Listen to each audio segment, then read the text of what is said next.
L'Ukraine a avoué soutenir le terrorisme au Sahel. Mais a-t-elle aussi révélé sans le vouloir un soutien de l'OTAN au terrorisme? Je vous explique. Lundi 29 juillet 2024, le porte-parole des services de renseignement ukrainiens, Andriy Youssov, a déclaré à la télévision nationale, je cite, les rebelles ont reçu le soutien nécessaire et pas que des renseignements qui leur ont permis de mener à bien une opération contre les criminels de guerre russes. Avant d'ajouter, le GUR n'ajoutera pas de détails à ce stade, mais il y aura d'autres résultats à venir. Youssouf fait référence à une coalition de groupes armés terroristes composée du JNIM, donc la filiale d'Al-Qaïda au Sahel, et du cadre stratégique pour la défense du peuple de l'Azawad, le CSP-DPA, une coalition de groupes séparatistes touaregs voulant l'indépendance du nord du Mali qu'ils appellent l'Azawad. Du 22 au 27 juillet 2024, cette coalition terroriste aurait tué une centaine de soldats des forces armées maliennes et de mercenaires Wagner lors de la bataille de Tinzaouaten, une localité qui est située à la frontière algérienne.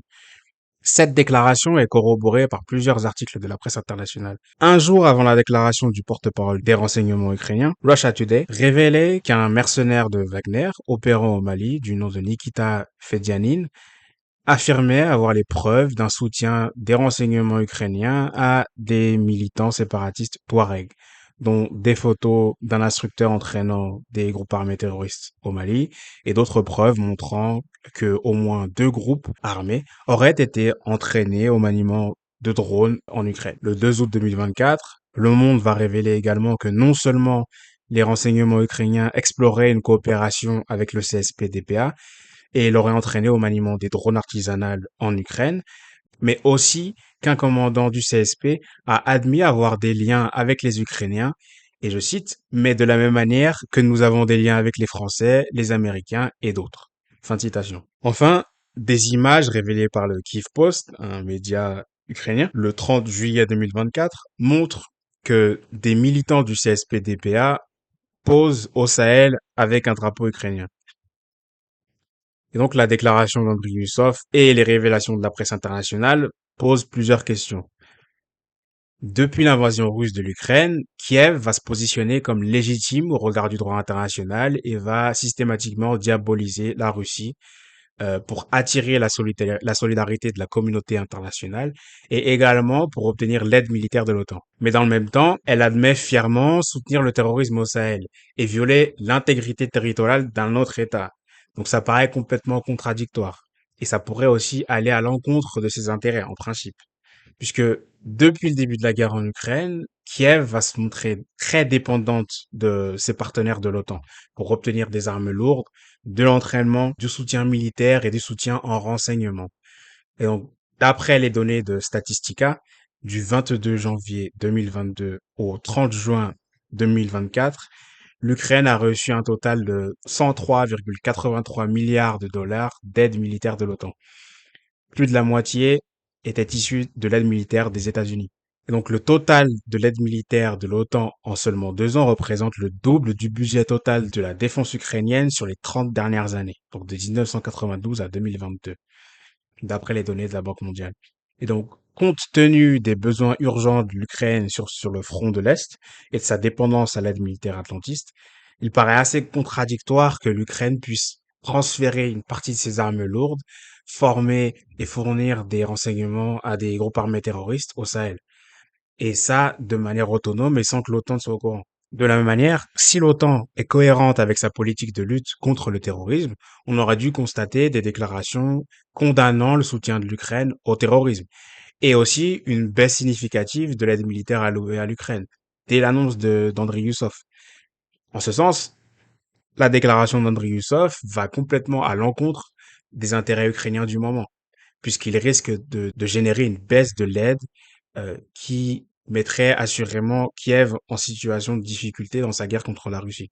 Mais dans les faits, le jour de l'intervention télévisée de Youssov, le 29 juillet 2024, Biden annonçait une hausse de l'aide militaire unilatérale de 1,7 milliard de dollars. De plus, l'OTAN avait décidé lors du sommet de Washington, qui s'est tenu du 9 au 11 juillet 2024, une hausse de l'aide militaire pour atteindre environ 40 milliards de dollars par an.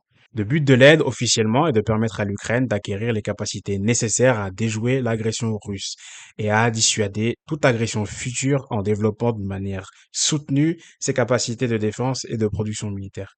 Passons maintenant à l'analyse de la bataille de Tinzaouaten. De quel soutien les groupes armés terroristes ont-ils bénéficié? S'il sera difficile de déterminer les circonstances exactes de la bataille de Tinzaouaten, les versions de Wagner, des autorités maliennes et du CSP-DPA s'accordent sur certains points. Le 19 juillet 2024, un convoi d'une centaine de soldats FAMA, accompagnés de mercenaires russes, va lancer une opération de reconnaissance du nord du Mali à la frontière algérienne, notamment dans les villes d'Inafarak et de Tinzaouaten. Le 22 juillet, arrivés dans le secteur de Tinzaouaten, les FAMA et Wagner vont être attaqués par le CSP et des combats éclateront du 22 au 27 juillet. Le 25 juillet, suite à l'apparition d'une tempête de sable, les combats vont cesser pendant la nuit et les troupes des deux côtés vont se retirer. Mais pendant ce temps-là, le CSP-DPA va recevoir des renforts pour atteindre un nombre de combattants d'environ 900 à 1000 personnes.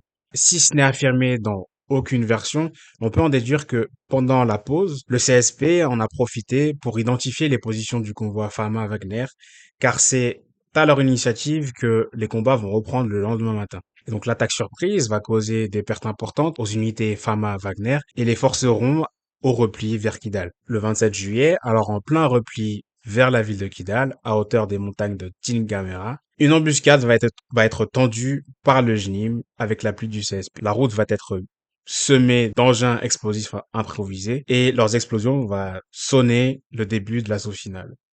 À l'issue de la bataille, le convoi Fama-Wagner va être décimé. Le CSP-DPA va poster toute une série de vidéos de propagande sur Twitter et le JNIM va revendiquer l'attaque. Ces informations révèlent que le JNIM et le CSP-DPA connaissaient l'itinéraire du convoi, sa position en temps réel et ont coordonné leurs attaques. Et le tout en pleine tempête du désert. Si le CSP a révélé à RFI être en possession de 20 drones militaires, le 26 juillet, 2 hélicoptères maliens ne vont pas être en mesure de survoler la zone et d'apporter un soutien aérien au convoi Fama-Wagner, en raison des intempéries, mais également en raison des tirs ennemis. Et donc des drones auraient fait face aux mêmes difficultés de vol et ils n'auraient pas pu remplir leur mission. À plus forte raison si l'on considère que les drones sont totalement vulnérables aux conditions météorologiques. De plus, des drones seuls n'auraient pas pu couvrir l'ensemble du territoire, s'étendant sur des centaines de kilomètres carrés en plein désert et encore une fois en pleine tempête de sable. Il faut donc privilégier l'hypothèse d'un recours à des satellites militaires de haute gamme capables d'observer les positions de troupes, peu importe les intempéries, de jour comme de nuit. L'Ukraine ayant d'elle-même admis avoir fourni un soutien en renseignement aux groupes armés terroristes et séparatistes, conforte cette hypothèse. Cependant, est-ce que l'Ukraine possède de telles capacités techniques? D'après les données, l'Ukraine possède un faible nombre de satellites de manière autonome. Il s'agit des SICH 2-1 et SICH 2-30. Le SICH 2-1 de qualité intermédiaire ne permet pas à l'Ukraine d'acquérir des renseignements de haute qualité partout dans le monde 24 heures sur 24. Néanmoins, le SICH 2-30, qui a été lancé en orbite en 2022, pourrait permettre de recueillir des données comme celles apportées au groupe armé terroriste à Tinzaouaten. Cependant, il ne permet pas une couverture mondiale 24 heures sur 24. Compte tenu de l'intensité des combats en Ukraine, ce satellite est sûrement braqué sur la région. Par contre, l'Ukraine bénéficie de partenariats commerciaux avec des entreprises intrinsèques à l'OTAN. Il s'agit de Starlink, qui fait partie du groupe SpaceX d'Elon Musk, et IceEye, une entreprise finlandaise. Ces deux entreprises-là permettent à l'Ukraine de récolter des renseignements précis dans le monde entier, et ce, 24 heures sur 24, et également, peu importe les intempéries.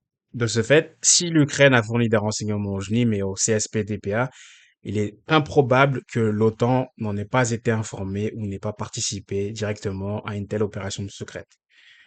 Pourquoi? Puisque les commandements de l'OTAN apportent un soutien technique à ces deux entreprises. En conclusion, en principe, les opérations secrètes sur des théâtres d'opérations étrangers visent à atteindre des objectifs qui sont spécifiques, définis par le chef de l'État, tout en dissimulant l'identité de l'agresseur ou la finalité de la mission. Par exemple, le recours à des acteurs intermédiaires qui prendront toute responsabilité à la place du dit agresseur est très souvent privilégié dans ce type de mission, puisque cela permet d'éviter les coûts humains et politiques en cas d'échec.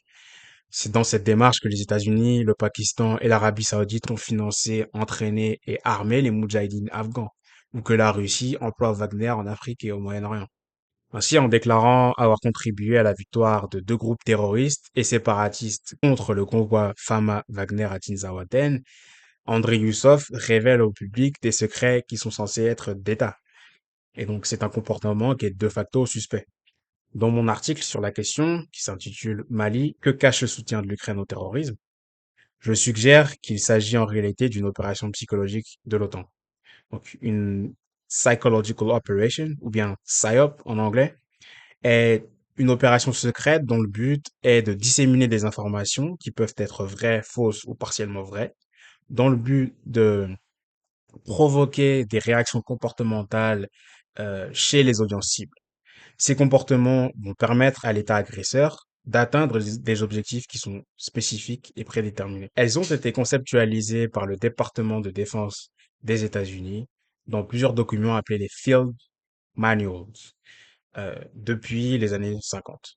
Et les États membres de l'OTAN ont également recours à ce type de tactique. J'aborde plus longuement la question dans mon article et si ça vous intéresse, n'hésitez pas à aller le lire. Je vous ai mis le lien dans la description. N'hésitez pas non plus à liker et à suivre cette chaîne YouTube pour nous aider avec l'algorithme. Pensez également à activer la cloche. Nous avons également besoin d'augmenter notre nombre d'abonnés payants sur notre site à hauteur de 100 abonnements par mois. Pour ça, c'est très simple. Vous allez sur affairesafricaines.com, puis vous survolez l'onglet abonnement mensuel et vous aurez le choix entre des abonnements mensuels, annuels ou des soutiens ponctuels. Je vous remercie pour votre soutien et je vous dis à bientôt pour une prochaine vidéo.